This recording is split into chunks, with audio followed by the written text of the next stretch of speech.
बुला नहीं सकते, क्योंकि ये भी जो था एक विज़न था कि अब क्योंकि समय भी वैसा चल रहा है तो हम सबको तो इनवाइट कर नहीं सकते। लेकिन यहाँ चुनिंदा लोग बैठे हैं, कोई एजुकेशन का एक्सपर्ट है, कोई सोशल फील्ड का एक्सपर्ट है, दोनों तहसील के जो है वो ब्लॉक्स के चेयरमैन बैठे हैं।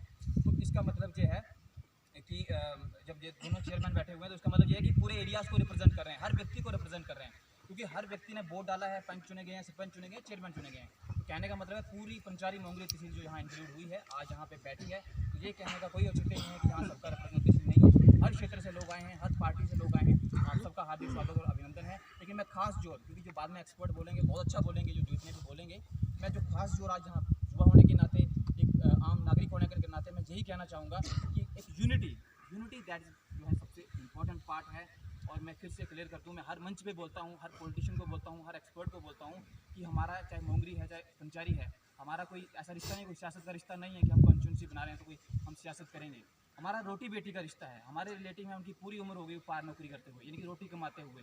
हमारी बेटियां पार ब्याई गई हैं, पार की बेटियां यहाँ ब्याई गई हैं, कुछ गले होत में हैं, कुछ गले होत की इधर हैं। तो हमारा रोटी बेटी का रिश्ता है। तो यहाँ प्रतिस्पर्धा जैसी कोई चीज़ नहीं है, कंपटीशन जैसी कोई चीज़ नहीं है। बात है यूनिटी की, कि एकता की जाए, एकता के साथ यहाँ पे जो है वो आगे बढ़ा जाए। और मैं एक चीज़ यहाँ जरूर स्पेशली पॉइंट आउट करना चाहूँगा, जो दोनों हमारे आदरणीय चेयरमैन बैठे हैं उनके सामने और सारे सरपंच के सामने, रिप्रेजेंटेटिव के सामने, कि अगर 87 कॉन्स्टिट्यूंसीज हमारी पहले थी, आज 83 हैं और 7 बढ़ाई जा रही हैं, टोटल 90 की जा रही हैं। तो ये सोच के चलिए कि उन 87 कॉन्स्टिट्यूंसीज में से कम मिनिमम एक हो सकता है कई जगह पे 4-4 डिमांडें भी उठी होंगी। तो ये सोच के चलिए कि कम से कम 150-200 कॉन्स्टिट्यूंसी जो नई बनाने के लिए डिमांडें उठी होंगी, हमारी भी बनाओ, हमारी भी बनाओ।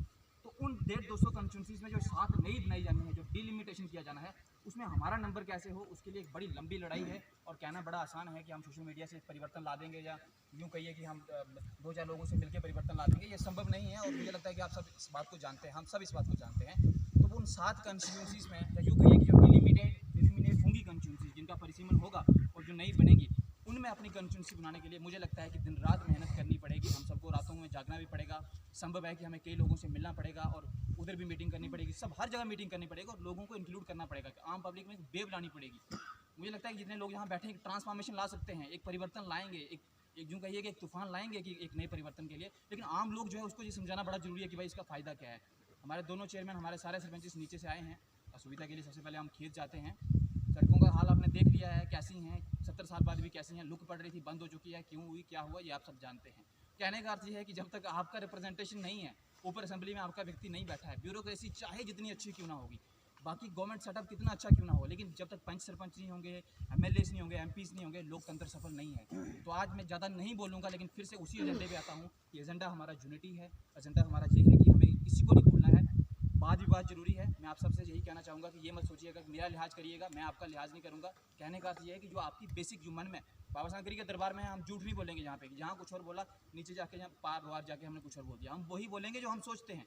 और हो सकता है आपका विचार मेरे विरोध में होगा, संभव हो सकता है ऐसा हो, लेकिन ये जरूरी है। राजनीति भी यही कहती है और समाजशास्त्र भी यही कहता है कि जब मेरे और आपके विचार टकराएंगे तभी एक अच्छा विचार निकलेगा। हो सकता है आपका आइडिया अच्छा हो, जरूरी थोड़ी मेरा आइडिया अच्छा हो। मेरा आइडिया सबसे बुरा हो सकता है, आपका अच्छा तो मैं अपनाने के लिए तैयार हूँ, ठीक है। उसी स्थिति में अगर मेरा आइडिया अच्छा है तो आपको अपनाने के लिए तैयार होना चाहिए। यही भाईचारा है, यही रोटी बेटी का रिश्ता है। जहाँ ना हमारी जो वीडियो चेयरमैन आई हैं ये बाहर की हैं, ना हमारे जो चेयरमैन साहब ने ये समझ के ये मीटिंग बुलाई है कि हम एक ही परिवार के हैं, और ये इन्हीं का आइडिया है कि ये हमारा रोटी बेटी का रिश्ता है। ये इन्हीं की सोच थी और इन्हीं की सोच थी कि इस तरह की मीटिंग से शुरू की जाए। तो मैं सर की इसके लिए प्रशंसा भी करता हूँ। मैम हमारे बीच आए हैं, हमारे लिए बहुत गर्व के पल हैं, जो हमारे लिए सम्मान का विषय है। एक हमारे लिए सम्मान है कि मैम ने हमारी जो रिक्वेस्ट थी हमारे चेयरमैन सर की, हमारे लोगों की एक्सेप्ट की है। बाहर पास से जितने भी लोग आए हुए हैं, बट मैं घूम फिर के फिर वहीं पे आता हूँ। मैं ये अपनी तरफ से कहना चाहता हूँ, युवाओं की ओर से कहना चाहता हूँ कि आप खुल के बात करिए। आपका अगर पॉइंट अच्छा होगा हम उसका समर्थन करेंगे, हम अपना पॉइंट सरेंडर करेंगे। वैसे अगर हमारा पॉइंट सरेंडर होगा तो आपसे निवेदन है कि आप उस पर थोड़ा सा ढिलाई, थोड़ा लिबरल होकर सोचें, थोड़ा उदारवाद के सोचें, ताकि हम किसी आइडिया पे पहुँचें। और दूसरा जो मुद्दा उठा है, मैं फिर से कहना चाहता हूँ कि जो पंचारी एंड मोंगरी हमारे मेन फोकस में हैं। एडजॉइनिंग एरियाज जो होंगे, हमने एडजॉइनिंग वर्ड यूज़ किया है। ये एडजॉइनिंग शब्द का अर्थ है इर्द गिर्द के, वो हमने डिफाइन नहीं किया क्योंकि हम किसी के बिहाफ पे नहीं बोल सकते। ना ही हमारे पास कोई लेटर है, ना ही हमारे पास कोई किसी का लिखा हुआ रेजोल्यूशन है किसी सरपंच का बाहर का कि उसने लिखा होगा कि आपकी मीटिंग चल रही है, मैं ये बयान दे रहा हूँ कि आप मेरी तरफ से बोलिए कि मैं भी आपके साथ हूँ। तो हमारा ये है कि पंचारी मोंगरी का, क्योंकि दोनों चेयरमैन हैं, सरपंचेस हैं, तो हम ये बोल सकते हैं कि पंचारी मोंगरी की बात जहाँ हो रही है और जितनी पंचायतें हैं वो यहाँ अवेलेबल हैं। तो अंत में मैं अपनी बात खत्म करूँगा, लेकिन फिर से मैं वही बात याद दिलाऊँगा, आप सब एक्सपर्ट हैं, मुझे बोलने की ज़रूरत नहीं है, किसी को बोलने की ज़रूरत नहीं है, मुझे कुछ कहने की ज़रूरत नहीं है, बट मैं उसी बात पे फिर आऊँगा। एक यूनिटी, दूसरा रोटी बेटी का रिश्ता, और तीसरा इन 2 तहसीलों की बात हो रही है, और चौथा इतिहास में बहुत कम मौके आते हैं परिवर्तन के, और शायद आज परिवर्तन नहीं हुआ तो फिर कभी नहीं होगा, फिर समझ लीजिए कि हमारे जीवन काल में तो कभी नहीं होगा। तो मैं आप सबसे हाथ जोड़ के बाबा सांकरी के दरबार में यही निवेदन करता हूँ कि जो आज का मुद्दा है आप खुल के बोलें। हमारे चेयरमैन साहब सुनेंगे, हमारी चेयरमैन मैम आई हुई हैं बाहर से, वो भी सुनेंगे, और मुझे लगता है कि हम एक नई सुबह की जो शुरुआत कर सकते हैं। बहुत बहुत धन्यवाद।